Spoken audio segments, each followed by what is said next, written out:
I've been driving long enough to know that almost nothing on the road happens out of the blue. When things go wrong, it usually starts small. A silly detail, a shortcut, a just this once. This happened in New Mexico, on a dry, windless morning, with that kind of cold that seems to come from the ground. I was driving down from Colorado towards El Paso with a closed truck bed, mixed cargo, nothing glamorous. The kind of freight that just pays the bills. I had already missed my ideal delivery window. I was delayed because a tire started losing pressure in Trinidad and made me stop twice. My watch was ticking. My head was too. I was hungry and had that awful tiredness, not sleepiness, more irritation. You blink and feel like you're too awake to sleep but too slow to drive. The radio only picked up static and sermons. I turned it off. That's when I made the first wrong choice of the night. Instead of staying on the interstate and stopping at a large, well-lit gas station full of cameras, I looked at the GPS and saw a detour that cut off a good few minutes of travel. A state highway, 2 lanes, dark, with nothing but desert, low bushes, and fences that went back and forth aimlessly. The app showed a small 24-hour service area about 20-odd kilometers from that exit. A generic name, like fuel stop. I knew it could be a lie. I knew that a real gas station in the middle of nowhere has lights you can see from afar, parked trucks and activity. Even so, I thought, I'll just fill up, grab a coffee, wash my face, and come back. I left. The state highway looked like a black ribbon thrown on the ground. No lighting. The moon barely visible. My Peterbilt's headlight cut through the signs and the asphalt with a pale cone. I slowed down a little, not out of prudence, but because my instinct began to itch, as if someone had sounded a silent alarm. I drove on for a few more minutes and saw a very faint glow from a place ahead. It wasn't the comfortable glow of a large gas station. It was an irregular light, somewhat yellowish like an old light bulb. When I got closer, I saw a crooked sign hanging from a chain, gas diesel. It looked abandoned, but not entirely. It had 2 old pumps, one of them with plastic tape stuck to the nozzle. The building was low with dark windows and a glass door with faded stickers. The most vibrant thing there was the light from a flickering sign, blinking as if it couldn't decide to stay lit. There were no trucks, no cars, no noise. I should have left right there. I should have turned around without even taking off my seatbelt. The second wrong choice was stopping anyway. I parked the truck sideways away from the pumps out of habit. I got out with my wallet in my pocket and the small flashlight I carry in my vest. The air smelled of cold dust and old fuel. Everything was too quiet. Even the crickets seemed to have disappeared. The building door creaked when I pushed it open. The interior was dark, lit only by a dim fluorescent lamp in the corner, making the snack shelf look like an old set. The counter was empty. The coffee machine was there, but it looked dead. The ice cream freezer was off and had condensation inside. I called out, "Is anyone there?" And the call echoed back to me as if the place was mocking me. No one answered. I saw a balcony bell. I rang it. The sound was thin and off. From the back, behind a half-open door, came a noise. It wasn't footsteps. It was something metallic, dragging lightly. I froze for a second, my body calculating without asking permission. I'm not paranoid. But I've seen people use isolated posts as traps. You learn to sense when the environment is set up. I should have left. Third wrong choice. I walked to the door. I just wanted to see if there was a clerk dozing off. That's all. I gently pushed it with my fingertips and shone the flashlight on it. The room was a narrow storage space with stacked boxes and a corridor leading to the back. And there, right in the corner, I saw an open backpack and a toolbox on the floor. Good tools. Expensive. Not just any old stuff lying around. It was in use. And then I heard a breath. It wasn't mine.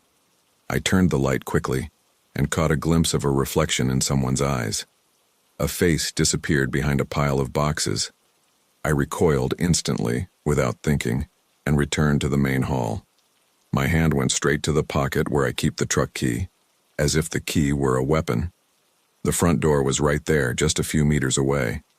I started walking towards it without running, without making a scene, trying to appear calm. The lamp flickered. At the window, I saw movement outside, in the corner of my field of vision. When I pushed the door open to leave, Someone was already in the parking lot. Two men. One taller, broad-shouldered, dark jacket, the other shorter, hooded, hands in his pockets as if holding something. They were near my truck, not the bombs. Too close. The tall man raised his hand in a gesture that seemed friendly from afar. Up close, it was something else entirely. A false confidence. The certainty of someone who has already decided the ending. He said something, but the wind carried half of it away. I only understood help and problem. I didn't respond with conversation. My body had already made its choice. I went straight to the truck's steps, quickly, trying to close the distance before they arrived. I wanted to be inside the cab with the door locked and the engine running. The hooded man shifted his position and crossed the path, as if he just wanted to get closer to explain. I saw the quick metallic glint in his hand. It wasn't a tool. It was a short blade, one of those that don't reflect much because they don't need to. The tall man flashed a smile that didn't quite reach his eyes. I felt the blood rush to my stomach. I'd seen highway robberies before, but this was different. There were no witnesses, no cameras, just desert and silence. I stepped onto the first step, and the hand above grabbed my arm forcefully. Really forcefully. He pulled me down, and my foot slipped on the cold metal of the stairs. I hit my knee, felt a sharp pain, and almost fell. I reacted on instinct. Elbow thrown back, trying to hit his chest. I hit something but didn't knock him down. The hood approached from the side, quickly, and I saw the blade rise. There wasn't time to think. I let go of my arm, threw myself backward, and fell onto the asphalt, scraping my hands. The blade grazed where my arm had been a second before. It wasn't a deep cut, but it grazed lightly, like a warning. That's when I understood what kind of people they were. They weren't desperate thieves, they were predators. I rolled to the side and tried to get up. My knee protested. The tall guy came down on me and kicked my ribs. It wasn't a bar fight. It was a kick to knock my breath out. I heard my own lung fail and a dry sound escaped me involuntarily. I tried to crawl under the truck because I needed cover. My head was racing through fragments. Key, door, engine, horn, anything to call someone. But there was no one there. The state highway had no traffic.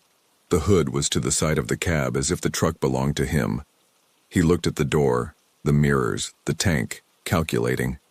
I realized his intention. They didn't just want my wallet. They wanted the truck. Or the cargo. Or both. And I was just a breathing obstacle. I managed to stand up crookedly and took 2 stumbling steps toward the gas station door, thinking that maybe inside I could lock myself in, grab something, call the police. Another wrong choice, because I was walking into their trap, not out. The tall man grabbed me from behind and pulled me. My coat ripped at the shoulder. He pressed something hard against my neck. It wasn't a blade. It was the short barrel of a gun. The cold pressure there extinguished any attempt at heroism. He spoke softly, close to my ear, without haste. Key. I trembled, not from theatrical fear, but from a body trying to survive. I slowly reached into my pocket and took out the sauce. My breathing sounded like sand. The hooded figure grabbed the key and went straight to the door. He opened it. He went upstairs. I saw the cabin light up for a second, along with the panel. That familiar blue and green glow turned into something strange, as if someone had entered my house. I thought about running. But where to? Open desert, no cover, and me limping, and with a gun to my neck. The tall man pushed me toward the building and pointed with whatever he had in his hand. He wanted to put me inside, isolate me, make me disappear. That's when I stopped obeying. It wasn't courage. It was desperate calculation. If I went into that building, I wouldn't come out. I'd seen news reports of missing truck drivers, trucks found empty miles away. I'd never seen the beginning. Now I was at the beginning. I spun around suddenly and slammed both hands into his arm, trying to deflect the weapon. He was caught off guard. Not enough for me to win, but enough to create a second of chaos. The bang was deafening. The bullet missed me, but struck the glass in the door, which shattered into pieces. The sound echoed across the desert like a death knell. I took advantage of his reflexes and ran as fast as I could toward the side of the truck, passing in front of the fence. My knee felt like it didn't exist. Every step was like a nail. The hood was on the driver's seat, trying to engage the gear. I saw the truck sway when he released the brake. He didn't know my truck. He didn't know the correct position. The truck bed jerked and stalled. I climbed onto the passenger side ladder, my hand slipping on the metal, and pulled hard on the door. The door wouldn't open, locked from the inside. I pounded on the glass, but it was too thick. I yelled, not to convince him, but to turn it into noise, into movement, into a problem. I yelled as if I wanted the whole world to hear. The tall thing came running towards me. I climbed down the ladder and went to the front of the truck where the hood is, and there I saw the only thing in my favor, the air horn, activated by the cable I installed years ago for testing. I reached underneath and pulled hard. The sound exploded in the night, a huge metallic roar that cut through the desert. It wasn't help. It was an invasion. It was a warning. The tall man paused for a second, annoyed, and raised his weapon, pointing it at me. But now it wasn't silence anymore. Now it was too much noise. Far away on the state highway, I saw headlights, 2 points approaching. It wasn't a guarantee of help, but it was a witness. And bandits hate witnesses. The hood tried to start again. The engine sputtered. I saw him look at the dashboard as if he didn't understand. The tall guy looked at the headlights and cursed something, his voice breaking. He gestured urgently toward the hood. The hood slipped off the steering wheel and slid out of the cab on the driver's side. The two ran into the darkness, toward a pickup truck I hadn't even seen, parked behind the building, hidden from my view. They disappeared quickly. Professional, trained, or simply used to it. The headlights that were coming on were from an old pickup truck with 2 guys inside. They slowed down when they saw my truck blocking the road and the broken window. They didn't get out quickly because nobody gets out quickly at a scene that smells of trouble. I raised my hands and stood still, breathing shallowly, trying not to fall. I told them they had tried to rob me, that they had a gun, that they had run away. I saw their expressions change, that look of someone who's heard a similar story before and knows the place was wrong from the start. The police took their time. Too long. When they finally showed up, it was all empty. The place was quiet again, as if no one had ever been there. In the end, all that remained was my swollen knee, a burning cut on my arm, and the certainty that stays with me to this day. New Mexico doesn't need ghosts to become nightmares. It only needs one wrong turn, a flashing light, and a man willing to run you off the road. And the cruelest part is this: I wasn't chosen for who I was. I was chosen because I strayed from the right path, because I stopped where I shouldn't have, because I thought I could save a few minutes. On the road, sometimes a few minutes can cost everything. If you're enjoying these chilling stories, don't forget to like and subscribe to the channel. Turn on notifications so you don't miss any more terrifying tales to come. Now, get ready for another journey down dark and mysterious roads. I learned early on that the Arizona desert doesn't need monsters. It just needs silence. That morning, US 191 was a black streak cutting through rock and sand. No oncoming traffic lights, no city lights, no decent radio reception. I was coming from Phoenix with dry cargo heading north, late, stubborn, and tired. The dashboard showed 2:11 a.m. when I saw the glare that didn't match the rest of the nothingness. Hazard lights. A dark sedan was stopped on the shoulder, hood up, everything too tidy. Next to it, a man stood motionless, waiting. I instinctively eased off the accelerator and moved further to the left. My first thought was simple: don't stop. My second thought was the one that always puts people in their graves. What if it's someone who really needs help? I drove straight past. In the rearview mirror, I saw the man raise his arm in a slow plea, as if I were his only option. The road was so empty that it felt personal. I drove another 400 meters or so and pulled over. I didn't turn off the truck. Interior light off, door only half open so I could get back quickly. I grabbed my flashlight and got out, angry at myself. I walked back across the gravel, sweeping the ground and the undergrowth with the light, searching for reflections of metal, searching for movement. The man came towards me too quickly, as if he were afraid I would change my mind. Thank God. My car died. Out of nowhere. No signal. I need to get to Kayenta, man. Thin, sparse beard, light-colored t-shirt. He spoke quickly, but his eyes never stayed on me. They slid to the road, to my truck, to the darkness. People in trouble look to you like a lifeline. He looked at me like he was measuring me. "Are you alone?" I asked, making no attempt to hide my tone. He hesitated for a moment. "My wife's over there, feeling unwell. We just needed a battery cable. Anything." I pointed the flashlight inside before approaching. In the passenger seat, a woman with her head down, hair covering her face, hands in her lap. She didn't look. She didn't react. That was the first chill I felt in my stomach.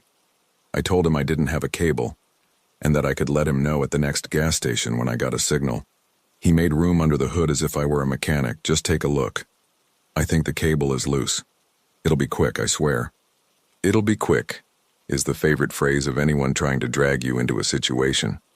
I stood 2 meters from the engine, feigning interest, just trying to find a way to leave without arguing. He insisted on bringing me closer, pointing at nonsensical things, as if he wanted my head inside that hood so someone could come from behind. "Do you have a tool?" he asked. "I have it in the truck." "I'm not going to get it," I replied curtly. He changed his target immediately. "So as to give me a ride to a place with a signal, I'll pay. Just me. She stays." The way he said "just me" confirmed to me that it wasn't desperation. It was negotiation. "I don't take anyone," I replied. "It's my policy." His smile appeared, but it didn't reach his eyes. Okay, then stay here with her for a minute. I'm going to go out on the road to see if there's a signal." "Just a minute." He pointed into the darkness as if there were a curve. I had just passed it and knew it was straight for a good stretch. Even so, he had already started to walk away. The woman remained motionless. I felt that old sensation of being in the wrong place, making the wrong decision. And before I could take a step to leave, I heard a sharp click behind me, near my truck. I turned my head and saw a shadow by the side of the trailer, like someone crouching down to avoid being seen.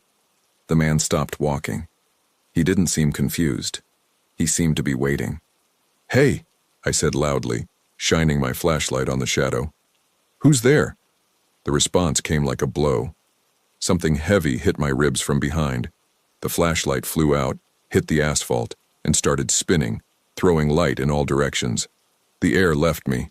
I fell to my knees and felt hands grabbing my arm, twisting it, trying to forcibly lift me up. "Inside! Now!" A voice growled in my ear. They wanted to take me somewhere I wouldn't return.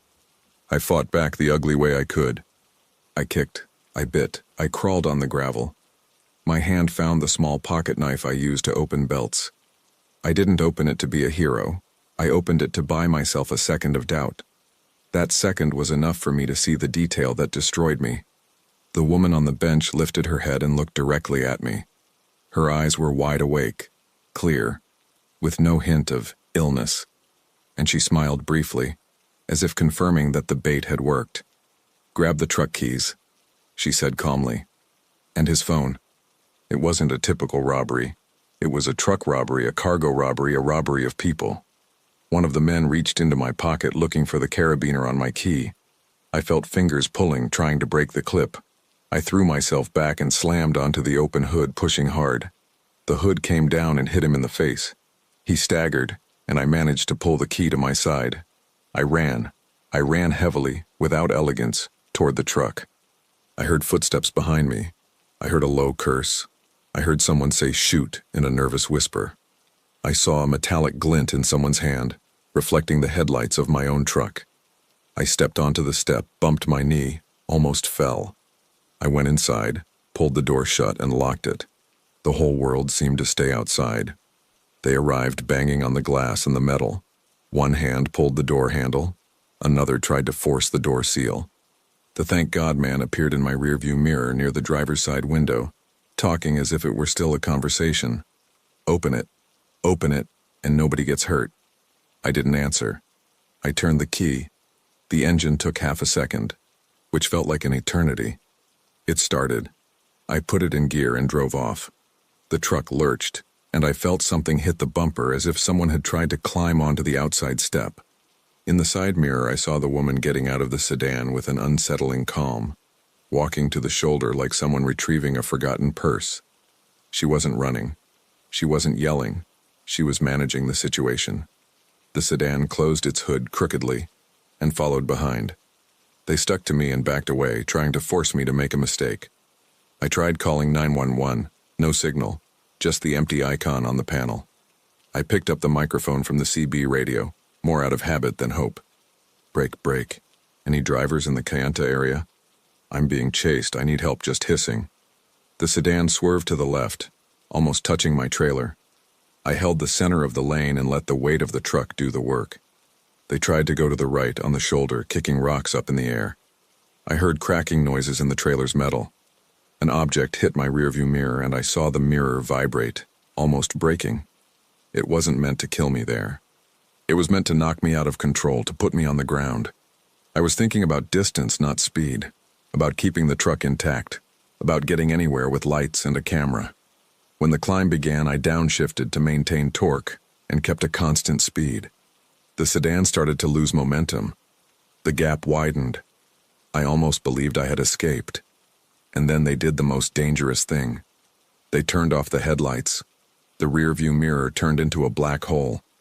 People who give up disappear in another way. Headlights off are for getting close without being seen. I strained my eyes in the mirrors, trying not to lose sight of what was ahead. My throat felt dry. I heard my own heart beating louder than the engine. A quick reflex to the right, at the edge of the trailer. They were on the shoulder without light, using the glare from my truck to orient themselves. They were trying to pull alongside and force me into the ditch. I didn't do anything crazy. I just maintained my line and increased my speed a little. To get past the shoulder on that surface, they would have needed to accelerate more than the car could handle. The sedan pulled up alongside, trembling, rocks hitting the side of my trailer. I saw its rear end slip when the driver overcorrected. Then it vanished from my sight with a dry sound of metal scraping against a rock and a tire bursting. I didn't look back. I kept going. I drove for another 10-15 minutes without knowing if they had returned to the road or if they were waiting further ahead. In certain stretches of the desert, you can't see anything beyond what the headlights allow, and that makes anything a possibility. When I saw the lights of an isolated gas station, I entered the yard like someone fleeing a fire. I parked sideways, honked, and an attendant came out with the expression of someone who understood before even hearing. A couple in a pickup truck stopped to look. I felt no pride at that moment, I just wanted witnesses. With a weak signal, I called 911 and told them everything at once. Car, hood, wife, scam, gun, chase, headlights out. I asked them to send someone quickly because I didn't know if they would show up. When I hung up, I realized my hands were shaking so much I could barely hold the phone. The police showed up later. A trooper looked at my truck with a flashlight, saw the dent in the door and the mark on the bumper. I saw his face change when I told him about the woman's smile, as if he'd heard it before. "Did you touch anything?" he asked. "Just at the door. I just ran." He took notes, asked for a description, inquired about the license plate. I couldn't remember. I remembered the hazard lights, the hood, the calm demeanor. "Why did you stop?" he finally asked. I didn't get a nice response. They returned to the indicated spot and found tracks in the gravel and a tire blowout trail leading into the desert. They didn't find the sedan. They didn't find anyone, not even the woman. I finished the delivery in Utah with my body aching and my head empty. On paper, I fulfilled my duty. In real life, I had missed something small that I didn't even know existed, the idea that helping is always safe. The following week, when I went to open the trailer in a parking lot to unload, I saw something that gave me a new chill. The door seal, the numbered plastic one, had a thin mark, as if someone had tried to cut it and then reattach it. They hadn't stolen anything, but they had touched it. They had enough time to test how long it would take me to notice. Enough time to learn my pattern. I replaced all the seals. I bought an extra lock. I started carrying a battery cable again just so I wouldn't have an excuse to get close to anyone. I started only stopping in places with cameras, and even then, sometimes, in the middle of the night, when the radio is static and the road is too slippery, I grip the steering wheel harder. Today, when I see a car stopped at night with its hazard lights on, I don't stop. I slow down, observe from a distance, and continue until I find a place with people. And from time to time, the desert brings back to me the memory of that woman's smile, simple and cold, as if it were just another shift at work. In Arizona, in the dark, this is the closest thing to a monster I've ever seen. I'll never forget the sound a tire makes when it starts to die in the middle of nowhere. It's not a clean psss. It's a harsh snort, like the desert is drinking the air out of your truck. That morning in the Mojave, when I saw the sedan stopped with its hazard lights flashing and the driver's door open, I didn't stop out of kindness. I stopped because I thought I was in control. I've been driving for almost 15 years. Enough time to learn that the road doesn't kill you out of malice, it kills you out of pride. I was driving through Eastern California, heading down the Mojave Mountains toward Arizona with a load of appliances. Tight budget, little money, and one detail I kept putting off: weak headlights. In normal traffic, you can ignore it. In the desert, you notice every meter you can't see. It was almost an hour before dawn when the hazard lights appeared in the darkness. A dark sedan, parked awkwardly, without a warning triangle, with no one around. The interior light was on, which is the strangest thing someone does when they need help. Turn on the headlights, turn on the flashlights, stay outside. Don't leave the door open like a mouth. I slowed down and stopped some distance away. High beams shone on the back of the car. I sat there for a few seconds, weighing the situation. My head said, "Keep going." My body said, "If someone's trapped there, you're going to carry this." I got out the right way. Door on my side, flashlight in hand, tire iron as a crutch of courage. The cold Mojave wind passed silently, and the silence was so dry that I could hear my footsteps on the gravel. The sedan's interior was too clean. The driver's seat was pulled back. The charger was hanging, no cups, no papers. On the floor, near the pedal, there was a piece of metal. It looked like a thick nail, cut straight with a sharp point. I looked closer and saw others scattered in the dust around the car like crumbs. That's when I heard it. A muffled thud, coming from the rear. Another. Then a human sound. Low, controlled, like someone trying not to make a sound. I should have gone back to the truck. I should have locked the door and driven away. But the road teaches a twisted kind of responsibility. If you don't act, nobody will. I went to the trunk. The lock was scratched. When I touched it, there was a loud bang and a hoarse voice whispered, "Open, please." I looked at the highway. Nothing was coming. No traffic lights, no noise. The night seemed deliberately empty. "I'll open it slowly," I said. The lid lifted and the smell came out first. Old sweat, dust, and fear. A man was inside, eyes wide, mouth cracked, hands tied in front. He gasped for air as if returning to life. "They'll be back," he said. "Who?" I asked, already taking half a step back. "Two. White pickup truck. No license plate on the back. They puncture truck tires, make you get out. If you insist, they'll take you." I felt the cold pass right through my skin. I looked at the nails on the ground and understood that the sedan wasn't a victim, it was a tool. I pulled the man out and started leading him toward my semi. He was limping, clinging to me as if I were a wall. On the way, I saw in the distance a quick flash like metal catching light. Headlights off, moving. "Get in," I ordered, and I went up into the cabin with him. Door slammed shut. Lock. My heart felt too big for my chest. I shifted gears to leave, and the dashboard light came on, front tire pressure dropping. Quickly. The truck lowered a little. They had already done it. Not on the rear axle, which can handle it. On the front axle, which controls everything. I tried the radio. Just static. No signal in that area. In the rearview mirror, the white pickup truck appeared on the shoulder, pulling in smoothly, without headlights, as if it already knew the way. It stopped at a calm distance. Their calmness was what angered me. Two men got off the bus. One was wearing a cap. The other was carrying a bag. They walked as if they owned the place. I sped up. The car pulled. The steering wheel became heavy. The tire on the rim started squealing on the asphalt. I held onto my lane tightly, trying not to swerve too much. The pickup truck came up behind me patiently without touching me. They were waiting for me to crash. The only useful thing there was a sign. Rest area a few kilometers away. Dim light is light. I needed anywhere with space and some chance of finding someone. The pickup truck pulled alongside for a few seconds. I saw the cap, the hard face, and the passenger's arm pointing toward the shoulder of the road. Pull over. A simple gesture like an old command. I didn't answer. I just kept going. I entered the rest area slowly so as not to lose the truck. 2 yellow lampposts illuminated an oversized parking lot. There was an old car parked in the back and a small unused trailer. A concrete bathroom door closed. Silence again. The pickup truck pulled in behind them. Listen, I told the man next to me. When I speak, you come down to my side and run to the bathroom. Shout, bang on the door, make noise. Don't stop. He nodded, trembling. The 2 men came walking. One of them already had his weapon lowered, in no hurry to hide it. The one with the cap smiled. Don't complicate things, he said loudly, as if the conversation were normal. Nobody listens here. I opened the window a little and lied. I've already called the police.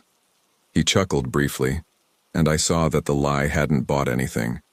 They were used to being alone. I needed a tough decision. I lined up the semi-truck facing a low concrete barrier that separated the parking lot from an area of dirt and rocks, where the pickup truck would have difficulty getting through. It wasn't an official exit, it was just a no. Now, I said. The man got out and ran. I released the brake and moved forward. The truck slammed against the barrier with a sharp thud, trembled all over, and fell onto the hard ground on the other side. The tire scraped against the rim, but held on. Behind, the pickup truck tried to continue and sank into a shallow ditch. Wheels spun, dust rose. I saw the guy with the bag open the lid and take out more nails as if it were a job. They didn't just want to stop me. They wanted to hold me there until I gave up. The man in the bathroom was banging on the door and shouting. I didn't know if anyone was inside, but the sound was what mattered. Sound attracts attention. I honked. I honked incessantly, using the semi-automatic horn as a desperate siren. The sound cut through the desert, long, aggressive, impossible to ignore. And then came a different, distant noise, growing louder, a heavy engine on the highway, headlights appearing. The 2 men looked at the track. Their posture changed instantly. They didn't want witnesses. They didn't want lights. They wanted silence. They pushed the pickup truck out of the ditch with momentum and drove away without headlights, returning to the highway like a shadow. The truck that was coming pulled slowly into the rest area. A truck driver got out, tall, with a thick jacket, a face that looked like he'd seen it all.